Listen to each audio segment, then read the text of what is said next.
আসসালামু আলাইকুম। নিশ্চয়ই সবাই ভালো আছেন। আলহামদুলিল্লাহ আমিও ভালো আছি। ছবিতে যাদেরকে দেখতেছিলেন তারা খুবই আলোচিত মানুষ। হ্যাঁ, তাদের উপর ভিডিও বানাতে আসলে না ভালো লাগে। বিশেষ করে তাদেরকে দিয়ে অনেক উদাহরণ সৃষ্টি হয়েছে। কেন বলছি জানেন? হ্যাঁ, আমার মনে হয় যে পৃথিবীতে সবচেয়ে অসভ্য জাতি হলো বাঙালি জাতি। হ্যাঁ, বাঙালি জাতির মধ্যে অর্থাৎ কিছু শ্রেণী আছে, এদেরকে মূর্খ বললেও ভুল হবে। অনেক মানুষ আছে পড়ালেখা করেও সেম, বা অনেক মানুষ আছে তারা স্কুল কলেজের পাশে যায় না, গেলেও বই নিয়ে আসা যাওয়া ছিল, তাদের বাস্তব কোনো জ্ঞান নেই।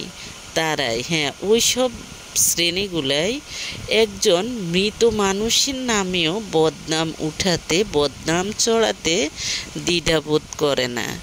এরা কি আসলে কোনো মনুষ্য জাতি, নাকি এরা কোনো পশু পাখির থেকে জন্ম নেয়া জাতি? আমি বুঝি না। যেমন এই যে পলাশ সাহা মারা গেল, মারা যাওয়ার পরে হ্যাঁ, এক শ্রেণী বলতেছে খুব ভালো ছিল, সৎ পুলিশ অফিসার ছিল, ভালো ছিল বা বৈশিষ্ট্য, তবে বেশিরভাগ মানুষ বলতেছে ভালো।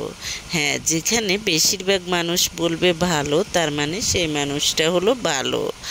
আর এক শ্রেণী বলতেছে হ্যাঁ, 3 কোটি টাকা ছিল, আগের বউ ছিল, এই সম্পদ আছে, ওই সম্পদ আছে, এই ত্রুটি আছে, ওই ত্রুটি আছে।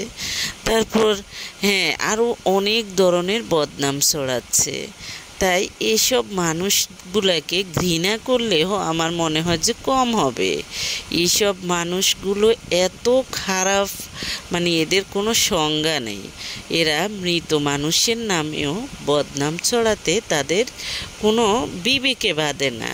তবে মনে রাখবেন, এই যে মৃত মানুষের নামে বদনাম যারা ছড়ায়, তাদের কাঁধে দেখা যায় যে মৃত মানুষের যদি হালকা পাতলাও দোষ ত্রুটি থাকে, সেই ত্রুটিগুলাও দেখা যায় যে ওই মৃত মানুষ ক্ষমা পেয়ে যাবে। আর যারা মৃত মানুষের নামে বদনাম ছড়ায়, তাদের কাঁধে ওই গুণাগুলো চলে যাবে, পাপগুলো চলে যাবে, যে তারা দুনিয়াতে বিভিন্ন ধরনের অশান্তিতে থাকবে, বিভিন্ন ধরনের কষ্টে থাকবে।